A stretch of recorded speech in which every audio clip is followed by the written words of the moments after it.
Il est également possible d'effectuer certaines opérations sur les tableaux. Par exemple, pour connaître le nombre d'éléments d'un tableau, on pourra utiliser la fonction suivante. Donc, si vous êtes en shell et que vous utilisez un pseudo-tableau, vous allez utiliser le paramètre positionnel $.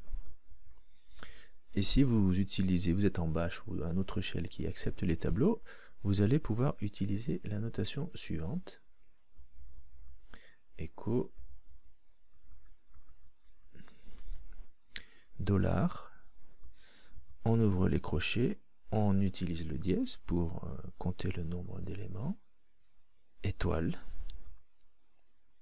ou le arrobas, l'un ou l'autre, pratiquement un fonctionnement similaire, indique tous les éléments. Je ferme le crochet. Donc là j'ai un tableau à 4 valeurs. Donc on va vérifier que ça fonctionne. J'exécute mon script. 4 valeurs. J'ai bien le contenu, le nombre d'éléments de mon tableau qui est affiché. Donc, autre opération faisable, c'est d'afficher toutes les valeurs. Donc, je fais un echo, 4 valeurs, et j'insère ensuite tous les éléments de mon tableau. Donc, je peux le faire en utilisant la notation suivante, $tab, donc étoile ou arrobas. Et tous les éléments de mon tableau vont être affiché.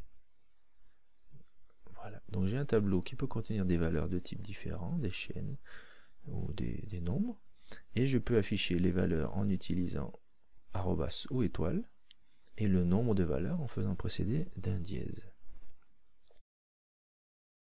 Il est également possible d'intervenir sur les éléments, de les afficher un par un, en parcourant le tableau à l'aide de la boucle for vue précédemment. Donc j'ai mon tableau, je vais insérer une boucle for i, donc je choisis une variable qui va représenter chaque élément du tableau, dans quelle séquence, $, le tableau, le arrobas, je ferme le tableau, je ferme les guillemets, je fais un echo $i, donc l'élément est stocké dans la variable i, je l'affiche, je ferme ma boucle, et elle va continuer. Tous les éléments du tableau sont stockés dans une variable, et i prend chaque élément tour à tour. On l'exécute, donc les valeurs sont bien affichées les unes après les autres. Donc j'aurai très bien la possibilité de, pour une valeur donnée, donc faire un test de if, la modifier ou peut-être effectuer d'autres opérations suivant les besoins de mon script.